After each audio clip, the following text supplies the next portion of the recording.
Hello and welcome to this video. Today I am presenting you a circuit that was one of the safest in the 1970s, but that does not exist anymore and you never heard of it.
Today we are going to Africa, to the Benguela Circuit that was a race course in Benguela, Angola.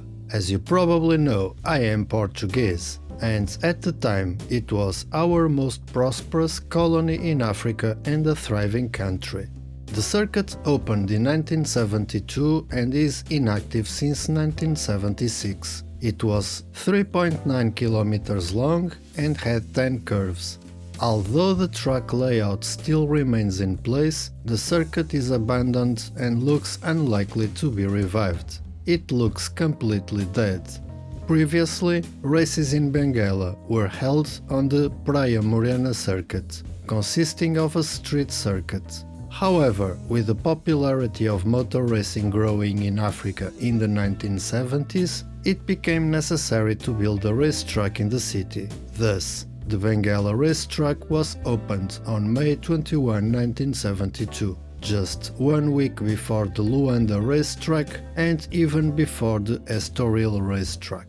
The whole circuit was much more basic than Luanda, but had plenty of charm, being located just 800 meters from the Atlantic Ocean. It was also quite challenging, with some reasonable elevation change and a number of fast corners, as well as a long back straight.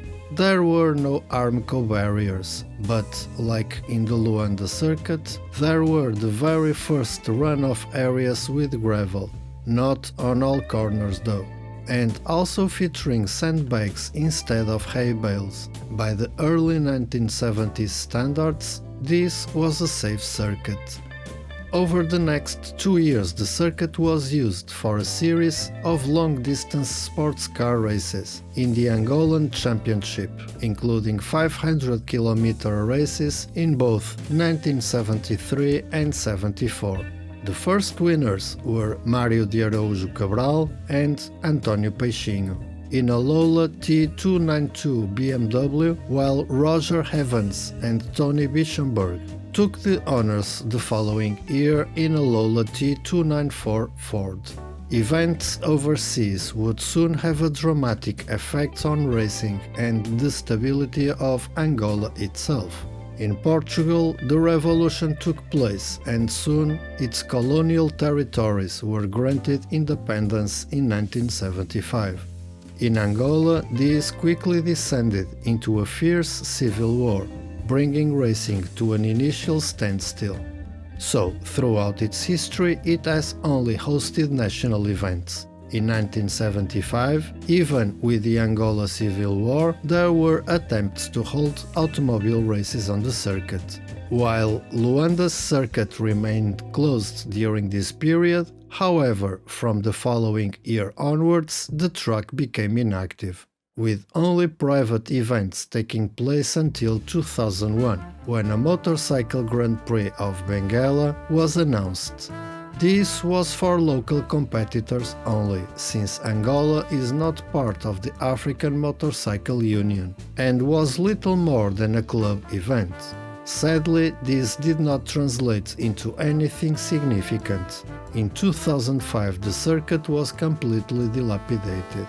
Today, only the visible layout remains, and you can only see it from above. As a racing circuit, it is a dead entity. The complete route was 3.9 kilometers long with 10 curves. Its layout was very simple, consisting of two straights, the main one and a long one, with a uniform combination of curves in three parts. A shorter version of the track could also be used, having a length of 2.7 kilometers and 9 curves. In 2021, the racetrack was replaced by the brand new Santos Pieiras circuit, named in honor of the late driver Santos Pieiras. I had a hard time finding it, and finally I found a Facebook page about it. Let's take a quick look.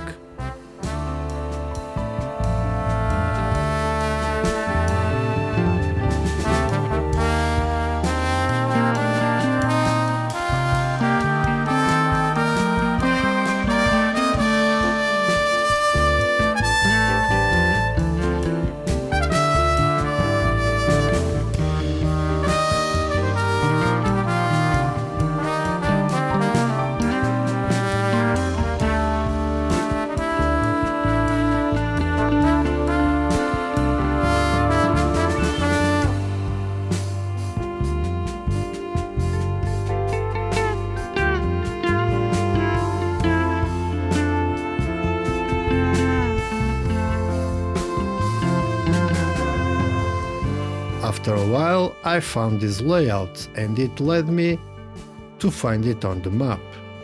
I had the stadium as reference. With that particular layout, it was not difficult to find. It is this circuit here. There were renovations recently.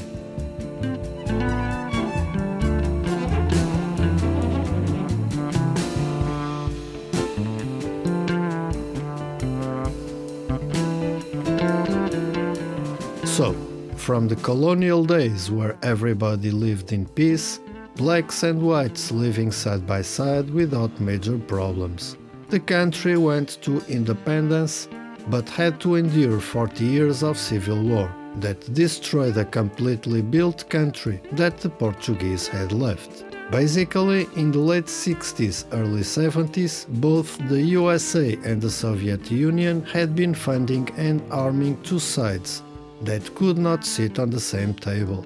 The same story would be repeated in Mozambique and our previous colonies. Anyway, I am talking about racing here, and that meant that the racing world in Angola had to go through darkness for a very long period, and only recently it started to grow again. We hope for better days when we talk about racing in Africa. South Africa is another country in turmoil, and now they are wanting their F1 race back. Well, What do you think about all this? And this is it. I hope you enjoyed this video. If you did, give it a like, subscribe for more videos like this, and comment if you have something to say or ask. I see you in the next video. Take care.